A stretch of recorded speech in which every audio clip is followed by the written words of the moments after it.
Today I am reviewing the NIVION adapter. This is a charging adapter for electric vehicles, and it will convert between the Tesla North American charging standard, which plugs into that end, and allow you to plug into a vehicle that has the Society of Automotive Engineering j1772 plug, which kind of used to be the North American standard. Alright, so this guy will not allow you to charge DC fast charge, so it won't allow you to plug into a supercharge and do DC fast charging. This is level 2 AC charging. It says it's rated up to 80 amps, but most people's cars will have a charger that goes a lot less than that. So my Nissan Leaf has a charger that's limited to 6.6 kilowatts or 27.5 amps. It's very common to be limited to 40 or maybe even 50 amps of charging.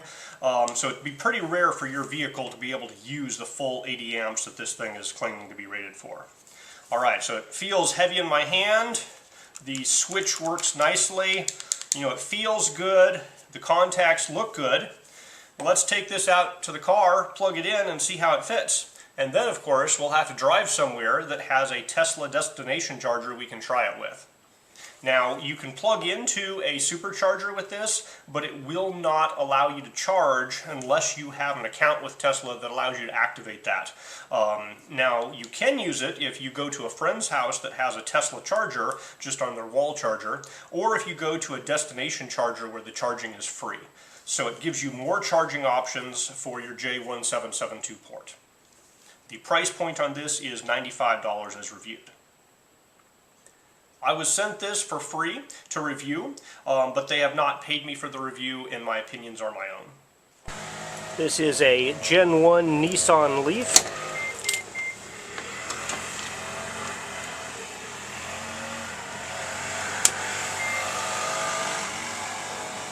So it feels just a little bit loose in there, but it was not hard to get in or out. So if I compare that to my regular EVSE, it's also loose. This is a Kia Optima plug-in hybrid.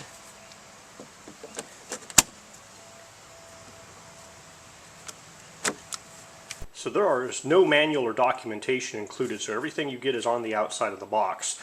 200 volts AC max, 80 amps max. If you're using a Tesla destination charger, make sure that the output current is less than 80 amps. As I've said, many vehicles won't draw anywhere near 80 amps, so that only matters if your vehicle could potentially draw more than 80 amps. After connecting to the Tesla charger, wait 30 seconds, then connect the other end to your EV with the j1772 charging interface. And before use, make sure it's plugged in correctly. Now, this says compatible with the Tesla high power wall connector, the Tesla destination charger, and the Tesla mobile connector. Not compatible with the Tesla supercharger. As I've already said, you need to have a Tesla account to activate the superchargers. So I have verified that this switch here does have the appropriate behavior on the j1772 proximity connector. So you can see here when the switch is not being pushed, there's 150 ohms of resistance indicating that this is plugged into the car.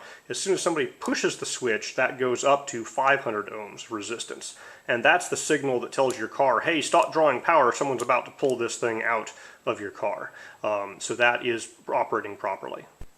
I've also confirmed that the pilot signal is passed directly through here. I've also confirmed that the two hots and the ground pass straight through and have continuity. And as far as I can tell, the proximity pin for the Tesla connector isn't connected to anything. So if you're disconnecting your car with this guy, make sure you push this guy down and pull this out to disconnect it from your car, and only after that, then take the Tesla plug out of the back. Okay, we have found a Tesla destination charger. Let's give this guy a shot. So I am currently at 73% charged. Alright, it's been raining, so we have just a little bit of water on this guy. Alright, that plugged into the adapter just fine. I don't know if I'm going to wait the full 30 seconds here. I think 5 or 10 seconds might be enough. Plugged in. It beeped. I heard it clicking. My lights are flashing. And it is charging. We're at 73% still. And it says to 100% charge is going to be 2 hours, which doesn't seem quite right. I'm going to check this with Leaf Spy and see how much current I'm getting. Alright, I am getting over 6 kilowatts into my high voltage battery. So it is charging basically as fast as my car can charge. I have the car turned on right now, and so some of this power is going to auxiliary systems. But essentially I am charging as fast as my car can charge off of this Tesla destination charger. So if you're worried about somebody stealing your $90 or $100 adapter, check your car's manual, because many of them have the ability to lock the j1772 plug into the car. I know Nissans and Kias have that ability. This particular location has a free j1772 adapter available, so I don't actually need to use this destination charger here, but there are a lot of places that will only have a Tesla destination charger. Alright, so you can see there is a little bit of glow from the charger. The cable is warmer than ambient. You can see definitely, there is some heat from this cable, so ambient here is kind of 20. Cable's 21, 22. My headlights are still much warmer. And just in the charging bay, there's some heat. And so you can see where the Tesla plug goes into the adapter, it's up to 23 or so. But this is not at all a warm thermal problem. For example, my hand is much warmer than this adapter. So I can't feel any real warmth coming out of this. So this is barely over ambient. You can see that I left handprints are in that adapter. And there's more heat from my leftover body heat than the electricity going through it.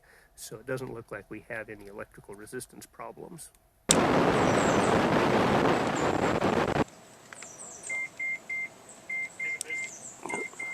locked in still. Alright, you have to remember to unlock it before you get it out. Okay, and that works much better. And we're out. And the only thing you have to be sure of is to remove this and take it with you. Alright, I was only here a few minutes. I'm up to 86% charged now. Okay, that was a successful test. I only was charging for about 20 minutes, but that's enough time to know that it transfers the full 6.6 kilowatts that my car can draw.